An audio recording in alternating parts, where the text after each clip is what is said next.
back at it again. So we covered the Frost March expansion, which was honestly probably the shortest explanation I had to do, as it doesn't really entail too much.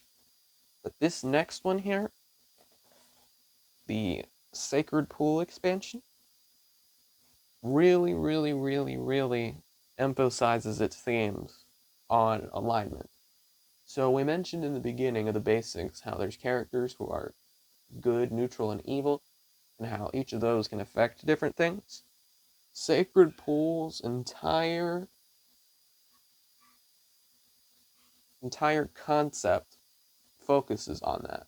There's things inside of Sacred Pool that affect neutral, good, and evil characters altogether.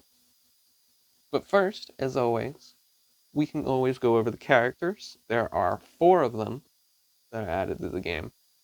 We first got the Magus. We've got the Cleric. We have the Chivalric Knight.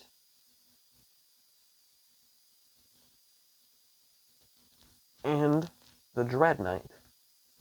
Interestingly enough, the Sacred Pool is the only expansion in the entirety of Talisman that only has good and evil characters. There are no neutral characters in this expansion at all.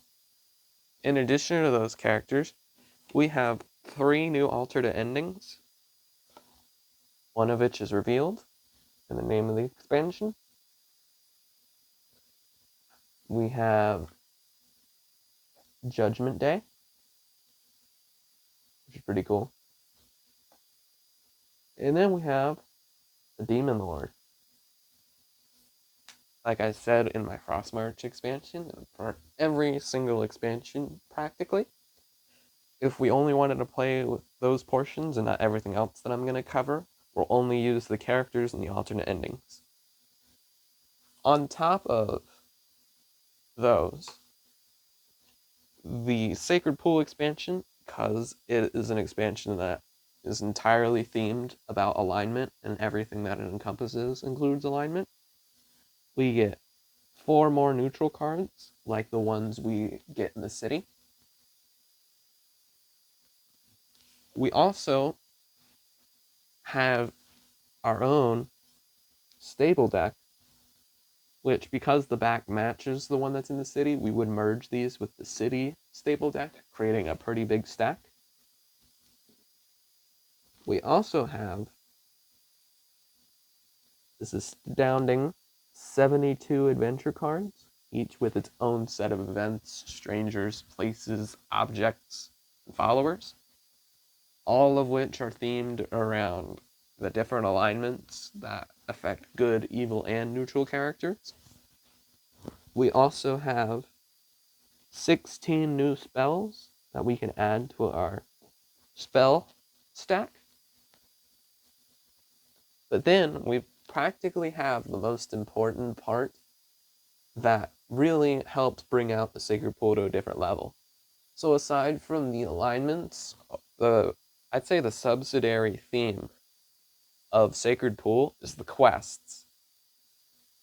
And these are quest rewards.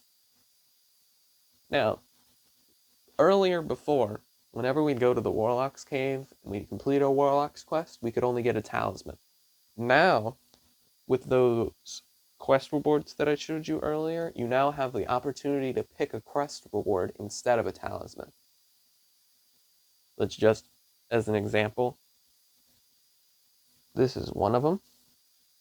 Each has its own set of flavor text and what it offers you. And these are basically